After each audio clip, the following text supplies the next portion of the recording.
Hello everyone, स्वागत है आप सभी का हमारे एक और न्यू वीडियो में।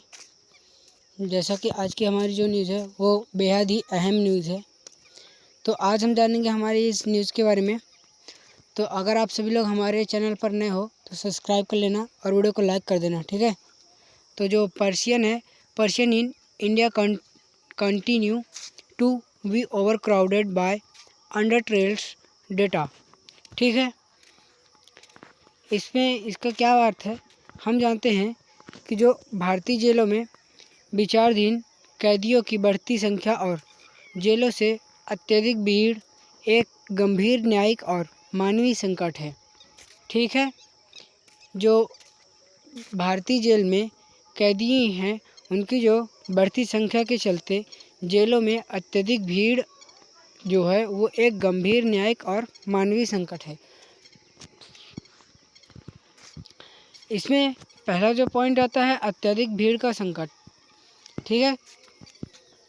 तो इसमें हम जान लेते हैं जो भारतीय जेलों की क्षमता सीमित है लेकिन कैदियों की संख्या निरंतर बढ़ रही है।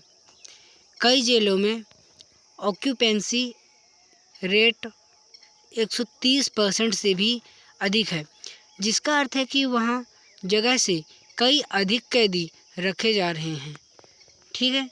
मतलब जगह जो है वो कम है और जो कैदी है वो बहुत ज़्यादा रखे जा रहे हैं। इसमें जो दूसरा पॉइंट वहीं पे आता है कि विचारधारीन कैदियों का उच्च अनुपात। तो इसमें जो है वो कुल जेब आबादी का 75% से अधिक हिस्सा उन लोगों का है जो अभी विचाराधीन है, अर्थात जिनका अपराध अभी सिद्ध नहीं हुआ है। यह दुनिया के उच्चतम अनुपातों में से एक है, ठीक है। इसकी जो न्यायिक प्रक्रिया में देरी, पुलिस जांच की धीमी गति और अदालती मामलों के भारी बैकलॉग जो पेंडिंग केस है उसके कारण लोगों को वर्षों तक जेल में रहना पड़ता है ताकि उनका फैसला भी नहीं आए। जो मतलब उनका जो फैसला है जबकि उनका फैसला भी नहीं आया होता है, इसलिए लोगों को वर्षों तक जेल में रहना पड़ता है। इसकी जो जो गरीबी और जमानत का अभाव। तो कई गरीब कैदी मामूली अपराधों के लिए भी जमानत नहीं ले पाते क्योंकि वे जमानत राशि या वकील का खर्च नहीं उठा सकते। यह न्याय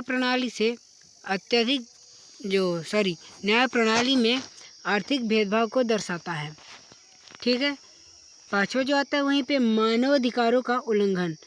भीड़ भाड़ के कारण जेलों में साफ सफाई, वेंटिलेशन, हवा की आवाजाही और स्वास्थ्य सुविधाओं का भारी अभाव है। यह अनुच्छेद 21 की जो गरिमा के साथ जीने का अधिकार पर सीधा उल्लंघन है, क्योंकि जेलों में जो है वहाँ पे कैदियों के रहने के लिए जो बनाया गया है तो वहाँ पे जो स्वच्छ हवा उनके लिए पाना बहुत मुश्किल हो चुका है। जो वेंटिलेटर है वो भी नहीं मिल पा रहे हैं। अब इसे में देखा जाए कि जेलों की खराब बुनियादी संरचना। अधिकतर जेलें औपनिवेशिक काल की बनी हुई हैं, यानी पुराने ज़माने की बनी हुई हैं। उनमें आधुनिक सुधारों, पर्याप्त चिकित्सा इकाइयों और मनोवैज्ञानिक परामर्श की कमी है।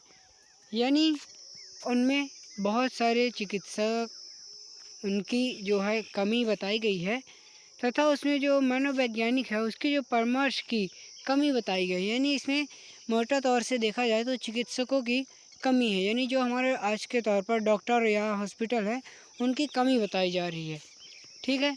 धारा 336A का प्रभावी कार्यान्वयन न होना।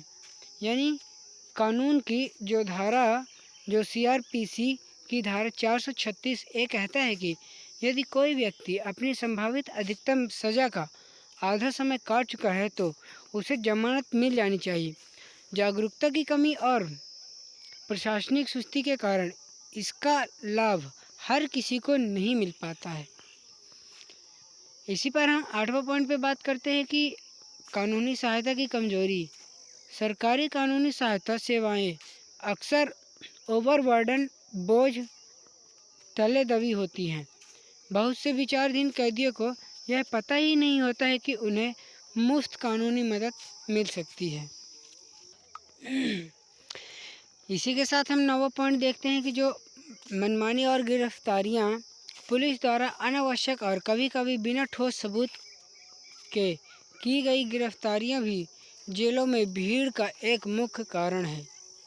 बिना किसी एविडेंस के आपको पुलिस गिरफ्तार कर लेती है, वो भी एक भीड़ का मुख्य कारण है। ठीक है, 10वां जो देखते हैं, इसको देखने से पहले अगर आप सभी लोग हमारे चैनल पर नए हो और अभी तक जुड़े हुए हो तो हमारे चैनल को सब्सक्राइब कर लेना।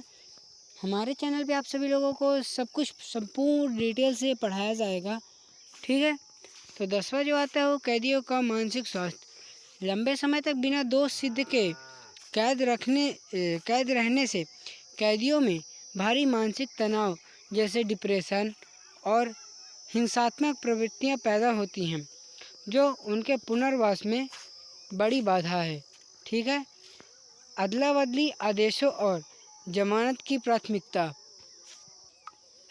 सुप्रीम कोर्ट ने बार बार कहा है कि जमानत ही नियम है और जेल अपवाद है। इसके बावजूद निचली अदालतों में जमानत के मामलों में संवेदनशीलता का अभाव देखा जाता है। 12वां इसी में देखें कि प्रशासनिक और कर्मचारी की जो है वो कमी। तो जेलों में स्टाफ की भारी कमी है। कम सुरक्षा कर्मी होने के कारण न केवल कैदियों की देखभाल प्रभावित होती है, बल्कि जेल के भीतर अनुशासन बनाए रखना भी चुनौतीपूर्ण हो जाता है। तकनीक का सीमित उपयोग। कई जेलों में आज भी रिकॉर्ड कीपिंग का काम कागजों पर होता है। यदि डिजिटल केस मैनेजमेंट सिस्टम पूरी तरह लागू हो तो विचाराधीन कैदियों की स्थिति और केस की प्रगति पर बेहतर नज़र रखी जा सकती है। सुधारवादी नीतियों की कमी। जेलों को सुधार गृह के बजाय केवल सज़ा देने की जगह के रूप में देखा जाता है। अगर वहाँ पे यही जो है वो चेंज करके देखा जाए, कुछ सुधार की जगह देखा जाए, ना कि उसमें सज़ा देने की जगह उसमें इंसान की जो प्रवृत्ति है या जो कहें कि उसका जो चरित्र है वो शायद जहाँ तक है तो वो बदल सकता है। ठीक है, क्या आप लोग इस बात से सहमत हैं? अगर सहमत है तो हमें कमेंट बॉक्स में ज़रूर बताएं। ठीक है, वहाँ जो है कौशल विकास और शिक्षा कार्यक्रमों का अभाव है। 15 नंबर अगर देखा जाए उच्चतम न्यायालय के हालिया निर्देश कौन कौन से, तो इसमें हाल के वर्षों में सुप्रीम कोर्ट ने तेज़ी से फैसले सुनाने, जमानत मिलने के बाद तुरंत रिहाई सुनिश्चित करने और जेलों की स्थिति सुधारने के लिए कई सख्त निर्देश दिए हैं। अब आगे हम इसका निष्कर्ष देखते हैं कि भविष्य की राह इसमें क्या रहेगी। तो इस समस्या के समाधान के लिए मॉडल प्रिजन्स एक्ट को प्रभावी ढंग से लागू करना, पुलिस सुधार आंदोलनों में जजों की संख्या बढ़ाना और वैकल्पिक विवाद जो है उसका समाधान को बढ़ावा देना अत्यंत आवश्यक है। तो आई होप वीडियो आप सभी लोगों को अच्छी लगी होगी। अगर वीडियो हमारी अच्छी लगी है तो हमारे चैनल को सब्सक्राइब करना और वीडियो को लाइक करना। हमने जो आपको क्वेश्चन दिया उसका आंसर में कमेंट बॉक्स में ज़रूर देना। तो मिलते हैं नेक्स्ट वीडियो में, तब तक के लिए जय हिंद, वंदे मातरम।